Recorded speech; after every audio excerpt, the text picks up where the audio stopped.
Two men stand in the rain. One of them is thinking, the other is not. The one who is thinking is faster, stronger, has trained longer and harder and with greater technical precision than any opponent he has faced in 12 years of serious practice. He is also, in this moment, already dead. He doesn't know it yet. The other man does. The sword moves. Not because a decision was made, not because technique was recalled and applied, not because the mind assessed the opening and selected the optimal response from the available options. The sword moves because the man and the sword and the rain and the moment are, for one complete, total, unrepeatable instant, the same thing. No gap between seeing and doing, no space between intention and action, no thinking man standing between the situation and the response, just movement, clean, final. Already over before the thinking man's thoughts arrived at their conclusion. Here is the most uncomfortable truth about the mind you are using right now.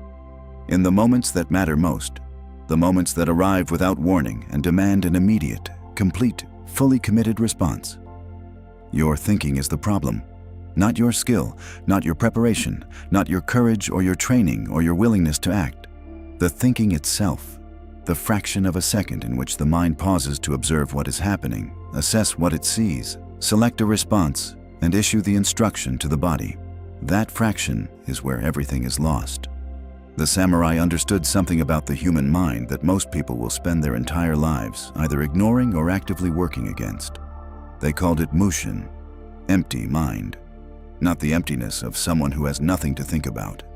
The emptiness of a man who has trained so deeply, so completely, so far past the point where technique requires conscious direction, that the conscious mind has been freed from the job of running the body. And in that freedom, in that radical, earned, utterly practical emptiness, the body responds to reality directly, without the delay of thought, without the distortion of fear, without the gap that separates the man who is thinking about what to do from the man who has already done it. Mushin is not mysticism. It is not a spiritual state available only to monks and masters and men of unusual constitution. It is the entirely natural result of what happens to a human being when training goes deep enough. When the skill has been worn into the body so completely that the body knows what to do before the mind has been consulted. When the response has been practiced so many thousands of times that practice and reality have become, at the moment of need, indistinguishable. Every man who has ever done anything long enough and seriously enough has touched this state. The driver who swerves before thinking. The craftsman whose hands correct the error before the eyes have named it. The moment when you stopped doing the thing and became the thing. That moment.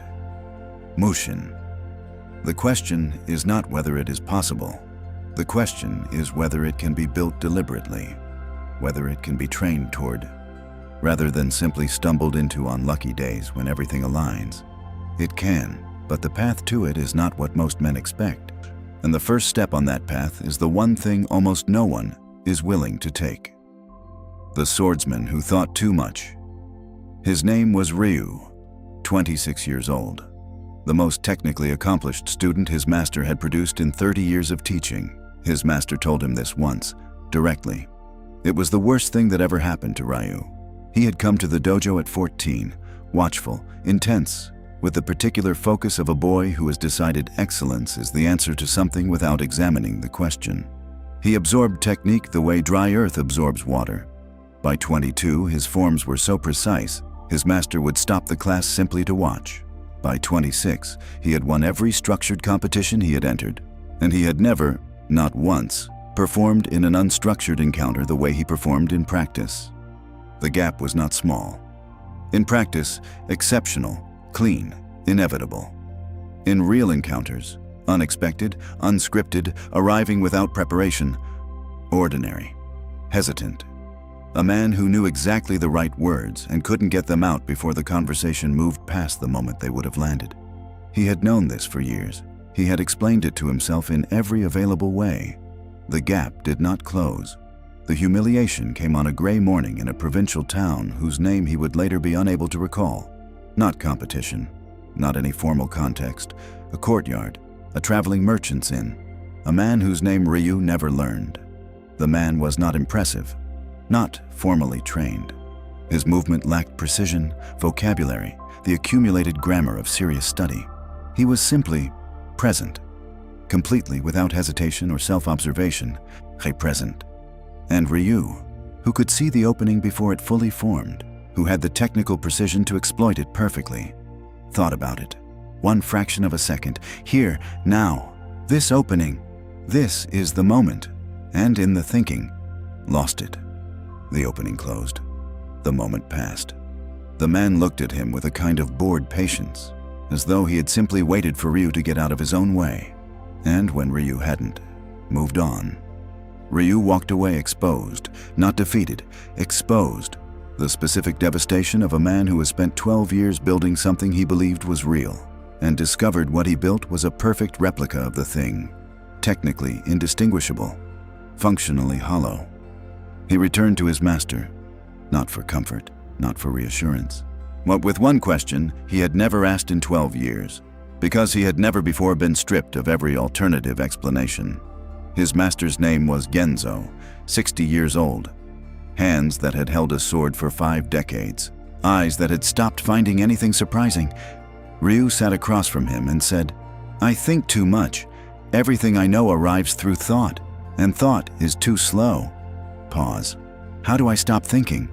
Genzo looked at him for a long time, not assembling an answer, recognizing, across 12 years of exceptional technical development, the arrival of the only question that actually mattered. "You don't stop thinking," he said. "Then, you make thinking unnecessary." He stood. "Come back tomorrow, before anyone else." He walked away without explaining. Ryu sat in the empty dojo, rain starting outside, the smell of wet stone through the wooden walls. He thought about what Genzo had said, carefully, analytically, with the full precision of the instrument he had spent 12 years building, and understood, somewhere in the middle of that careful thinking, that this was exactly the problem. What Genzo showed him the next morning was not what Ryu expected, not a new technique, not an advanced form, something so simple that Ryu's first response was refusal. And the refusal, its shape, its precise quality, was the most revealing thing that had happened to him since the courtyard. Because what he refused was not the instruction. He refused what the instruction implied about everything he had built. The instruction that couldn't be refused. Genzo was sitting in the center of the dojo when Ryu arrived. Not training, not preparing, not doing anything that looked like the beginning of a session with purpose. Just sitting, spine straight, hands resting, eyes open but not fixed on anything specific, the particular quality of gaze that belongs to a man looking at everything and nothing simultaneously. Ryu sat across from him, waited. Genzo said, "Do nothing." Ryu waited for the rest. "For how long?" "Until I tell you otherwise." "And then?" "And then we will see what is there." Ryu sat. 5 minutes. His mind was immediately, comprehensively loud, not with fear or distress or any of the dramatic noise of a man in crisis, with the specific, relentless productivity of a mind that has been trained across 12 years of rigorous technical development to never stop working. It assessed the silence, analyzed the instruction, and began constructing theories about what Genzo was teaching and why and how it connected to the courtyard, and what the next stage would be, and whether this particular approach was the most efficient path to the outcome. He became aware of his own thinking, tried to stop it. The trying produced more thinking. He sat. After 20 minutes, Genzo said, "What is happening?" "My mind won't stop," said Ryu. "What is it doing?" "Thinking about what we are doing, why we are doing it, what comes next." "Yes," said Genzo. "Your mind is doing what it always does. It is running ahead of the present moment, into the next one." He looked at Ryu directly. "In the courtyard, what happened in the fraction before you lost the opening?" Ryu knew the answer immediately. "My mind ran ahead, saw the opening, started thinking about what to do with it. And the body? Waited for the instruction. And by the time the instruction arrived, the moment was gone." Genzo nodded. "This," he said, gesturing at the space between them, "is the same thing. Your mind is constantly running ahead of where you are. The body is always waiting, and the gap between them is where I lose everything," said Ryu. "Is where everyone loses everything," said Genzo. "Always." He stood, picked up 2 wooden practice swords from the rack, handed one to Ryu. "Now we spar, but with one rule." "What rule?" "You are not allowed to try to win." Ryu looked at him. "I don't understand." "I know," said Genzo. "Do it anyway." They faced each other. Ryu's mind immediately began doing what it always did, reading Genzo's posture, identifying patterns, and constructing the architecture of an approach.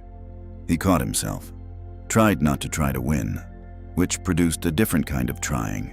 His movement became hesitant, uncertain, a man who has removed his primary directive without replacing it, like a river whose banks have been taken away, spreading flat and purposeless across the ground. Genzo moved. Ryu responded, badly, late, the wooden sword arriving in the wrong place at the wrong time, with a particular wrongness of movement that has been thought about rather than made. They stopped. "What were you doing?" said Genzo. "Trying not to try," said Ryu. "Which is still trying." "Yes." "Again," said Genzo. They went again, and again. For an hour, Ryu was worse than he had been since his first months at the dojo. Not slightly worse. Comprehensively, embarrassingly, visibly worse. The technical precision that 12 years had built, simply absent. Inaccessible, buried beneath the noise of a mind trying to manage its own trying. He was a man who had been told not to think about the sword, and could think of nothing else. Genzo stopped them. He was not breathing hard. He never was. "Do you know what you just spent an hour demonstrating?" "That I cannot stop thinking about the outcome," said Ryu. "More than that," said Genzo. "You demonstrated that your technique is not yours yet." The silence that followed had weight. "In 12 years, Ryu said quietly, "it is not mine." "It is in your mind," said Genzo. "Completely, precisely, in extraordinary detail." He set down the practice sword. "It is not yet in your body." And Mushin, the empty mind, is not possible until the technique has moved from the mind into the body so completely that the mind is no longer needed to run it. He looked at Ryu. "The mind you are trying to empty is still full of technique, still managing every motion, still running the body rather than following it. Then how?" "Shu," said Genzo simply. The word landed with the weight of something Ryu had known was coming and had been hoping would not. Shu, the first stage, the foundation, the beginning. He was 26 years old. He had 12 years of training. He had won every competition he had entered. "You are asking me to start again," he said. "I am asking you," said Genzo, "to finish what you started." This is the first myth that must break. The myth that technical knowledge and embodied skill are the same thing. They are not even close to the same thing. Technical knowledge lives in the mind. It can be acquired quickly through study, observation, intelligent practice. The natural efficiency of a sharp mind processing information. Embodied skill lives in the body. It cannot be acquired quickly. It cannot be hurried, optimized, or intellectually accelerated. It can only be built the way stone is worn by water. Through repetition so extensive and so patient that the motion stops being something the mind directs and becomes something the body simply is. Ryu had filled his mind with 12 years of technique. He had not yet worn any of it into his body. And Mushin, the state where the mind is freed from running the body because the body already knows, cannot be accessed from a mind still full of unembodied technique. The fullness is the problem. The emptying is the work. Shu began the next morning. One movement, the same movement Ryu had learned in his first week at the dojo 14 years before. The basic horizontal cut, shoulder height, beginning position to completion, and back. "This," said Genzo. "Nothing else, for as long as it takes." "How long?" "Until the movement and the man are the same thing." "How will I know?" Genzo looked at him. "You will stop asking that question." The first week was not enlightening. It was boring in the specific way that only arrives when a sophisticated mind is given material it believes it has already mastered. The impatience was constant, loud, dressed in reasonable language. "This is inefficient. I could be building on what I have. This is regression, not progression." Ryu did the movement. Again. Again. But by the third week, something began to shift. Not in the movement's quality, though that was shifting too, in ways too small to measure and too real to deny. In the quality of the doing. The mind, given nothing new to process, began to quiet. Not dramatically, not all at once. The way a busy room quiets when the last person with something to say has finally finished. Gradually, then completely. And in the quiet, in the space left by a mind that had run out of commentary on a movement it had analyzed beyond the point of further analysis, something else arrived. Sensation. Pure, direct, unmediated physical sensation. The specific weight of the sword at the beginning of the motion. The precise moment the shoulder engaged. The quality of the air moving against the blade's edge. The particular feedback of a motion that was fractionally misaligned versus one that was perfectly through the line. Information he had never received. Not because it hadn't been there, because his mind had always been too loud to hear it. He told Genzo. The master listened without surprise. "The body has been trying to tell you this for 12 years, he said. You were simply never quiet enough to hear it. Why didn't you tell me to listen before?" "I did," said Genzo. "Many times. In many ways." He poured tea. But a mind full of its own conclusions cannot hear instruction. It can only hear confirmation. He set down the cup. You could not hear the body until the mind had run out of things to say about it. If you feel this, if there is a skill in your life, a practice, a craft that you know thoroughly and perform inconsistently, this is exactly why. The knowing and the doing have not yet merged. The technique is in the mind. The mind is still running the body. And the mind, running the body, is always one thought behind the moment. Mushin is not about removing thought. It is about moving thought out of the driver's seat, and the only vehicle for that journey is the one Ryu was now inside. Repetition so deep and so patient that the body learns to drive itself. But Shu has a specific trap that Ryu was walking directly toward. A trap that is not visible from inside the early stages. Not visible until the mind has quieted enough to reveal it. And what it reveals, the thing waiting beneath the boredom and the patience and the gradually deepening sensation, was not what Ryu expected to find. It was older than technique, older than training, and it was going to require something from him that 12 years of disciplined practice had never asked. What lives beneath the technique? The trap of Shu does not arrive as difficulty. It arrives as comfort. Around the 6th week, Ryu noticed that the single movement had become easy. Not easy in the way of something conquered, easy in the way of something inhabited. The motion arriving without effort, without the mind's involvement, with the particular naturalness of breathing or walking. He told Genzo. He said it with the tone of a man reporting progress. Genzo listened, said, "What are you thinking about while the movement happens?" Ryu thought about it. "Other things," he said slowly. The mind wanders, thinks about other movements, other forms. What comes next? Genzo looked at him. So the movement has become automatic. Yes, automatic is not Mushin, said Genzo. Silence. I don't understand the difference, said Ryu. Automatic means the mind has left the movement, said Genzo. Mushin means the mind has merged with it. He stood. A movement done automatically is a movement done without presence. The body runs the motion, the mind goes elsewhere, and the result, though technically correct, is hollow. He looked at Ryu. You have not moved the technique from mind into body, you have simply abandoned it. This is the trap, the one that lives specifically inside disciplined, intelligent, patient men who have done genuine work. They reach the point where the technique runs without conscious direction, and they experience this as a rival. As Mushin. It is not Mushin. It is automation. And automation, the body performing a motion while the mind is elsewhere, produces a skill that functions adequately in familiar conditions and collapses completely in unfamiliar ones. Because the connection between the man and the motion has not deepened.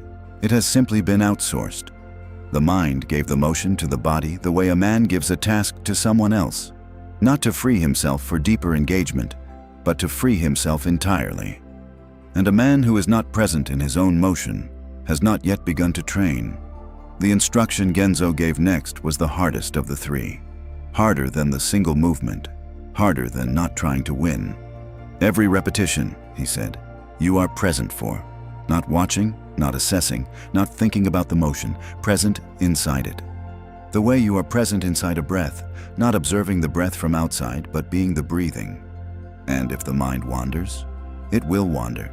Every time it does, return. Without judgment, without frustration. Simply return. He paused. The return is the practice, not the staying. The return. This changed the texture of the work completely.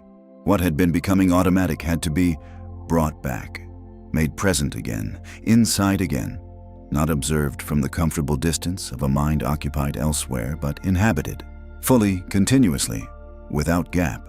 It was harder than the early weeks, much harder, because in the early weeks the mind had been loud with commentary and the work was to continue despite the noise. Now the mind was quiet enough to wander, and the work was to keep bringing it back, again and again. The small, the undramatic, ceaseless practice of return, not exciting, not visible, completely fundamental. 3 months in, something happened that Ryu could not explain through any framework he possessed. He was doing the movement, present, returned, inside it, when the sensation changed, not the physical sensation of the sword and the air and the engagement of muscle. Something else. A quality of fullness. Not the fullness of a vessel filled from outside, the fullness of something expanding from within, as though the movement, given full and continuous presence across thousands of repetitions, had developed depth, had revealed a dimension that was not visible from any distance, only from inside. He stopped, stood completely still. The dojo was quiet around him. He felt, and this was the word that arrived before he could select a better one, whole. Not powerful, not advanced, not the feeling of a man who has climbed to a higher level. Whole, complete. Without the gap between the man doing and the thing done, without the space that thought occupies. Just this. Just here, just the movement and the man, the same thing, the same breath, inseparable. He did not tell Genzo immediately. He sat with it for 3 days, not protecting it, examining it, turning it over with the same patient attention he had been giving the movement. Was it Mushin? Was this the state the samurai tradition had pointed toward, that the rain-soaked encounter had demonstrated, that his 12 years of exceptional technical development had somehow bypassed entirely? He still didn't know, but something had changed, something structural, below the level of technique, below the level of any specific skill or form or acquired vocabulary. Something in the way he was related to the motion.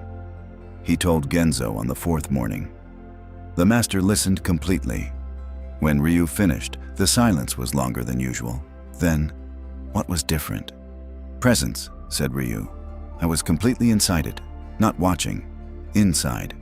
And the mind, not gone, not empty in the sense of absent. He paused, reaching for the honest description. Empty in the sense of unobstructed, like water that is completely clear. It is still there, but nothing is clouding it. Genzo looked at him for a long time. That, he said, is the beginning of Mushin. He held up one finger. The beginning. This is the second myth that must break here. The myth that Mushin is an absence. That the empty mind is a mind with nothing in it. Blank, passive, switched off. It is the opposite. Mushin is the most fully present state available to a human being. Not empty of awareness, empty of obstruction. The mind is there, completely, totally, without remainder there. But the clouds that normally obscure it, the planning, the assessing, the self-monitoring, the gap between the man and the moment, those are gone. And without the clouds, the mind sees everything, directly, immediately. Without the delay of processing, the way still water reflects everything above it perfectly, not because it is doing something, but because it is no longer disturbed. Mushin is the undisturbed mind. And the path to undisturbance is not the removal of thought. It is the complete, patient, I'm presence, first embodiment of skill. Until skill requires no thought, and thought, with nothing to manage, settles into clarity, into stillness, into the direct, immediate, unobstructed response to whatever the moment contains. But Genzo had said, the beginning. And Ryu, sitting with the word, felt the open loop of it. The beginning meant there was more.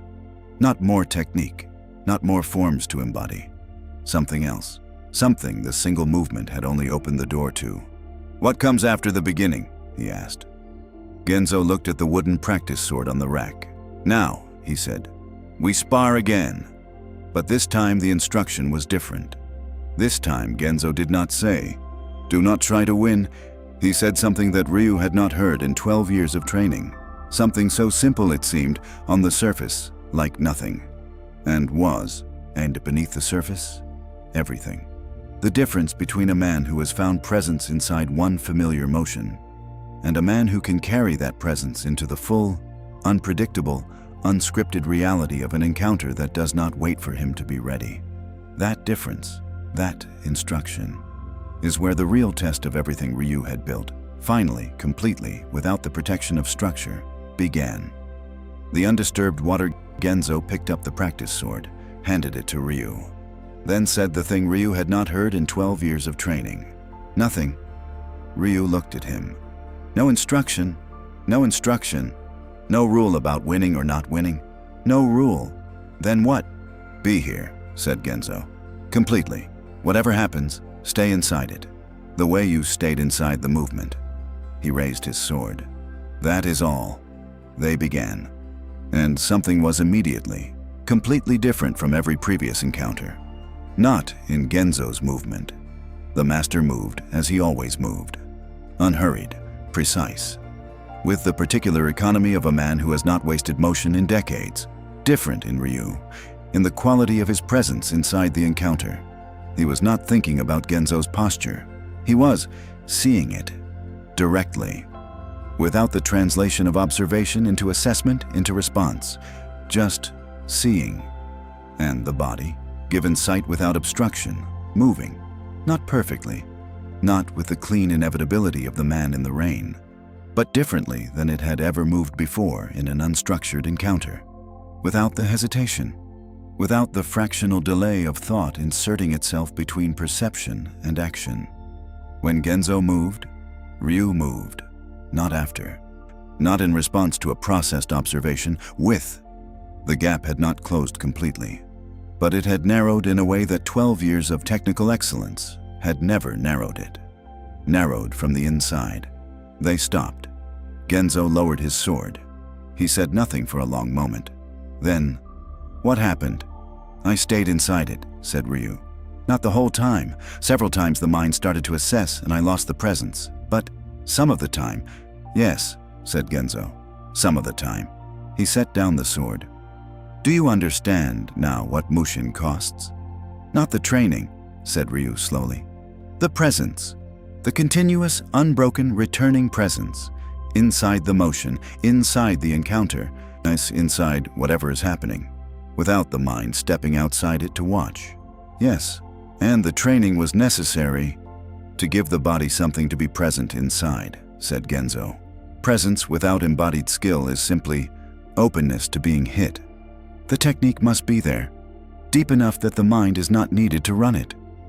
He sat. "Then the presence can fill the space the mind vacates.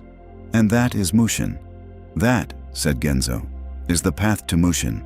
The state itself," he paused, "arrives when you stop looking for it." Ryu trained for another year before the state arrived fully. Not in glimpses, not in the partial, flickering way of those early sessions after the single movement practice. Fully.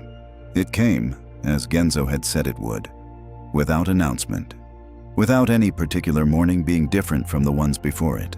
And he was sparring, a student younger than himself, someone he had worked with many times, and somewhere in the middle of it, the watching stopped. Not because he decided to stop watching, because there was nothing left to watch with. The mind that had spent 12 years running the body, assessing, directing, selecting, had finally, completely, found nothing left to do. The body knew. Every motion, every response, every adjustment to every shift in the encounter.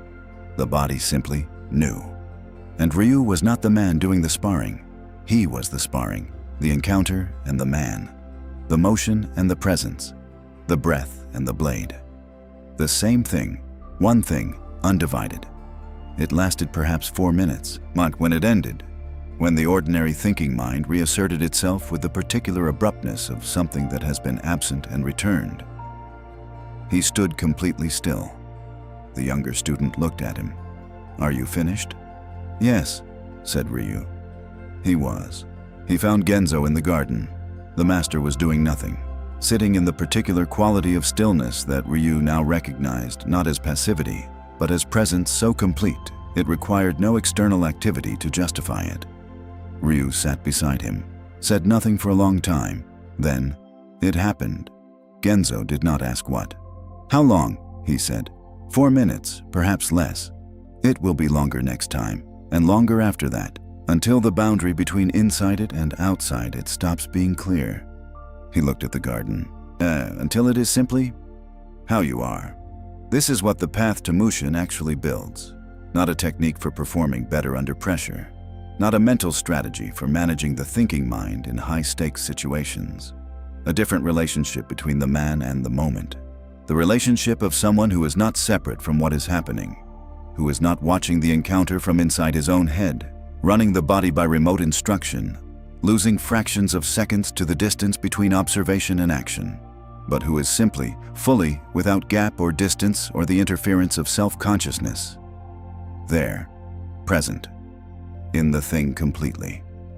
And the thing, whatever the thing is, moving through him the way wind moves through an open space, without obstruction, without the self that observes itself getting in the way.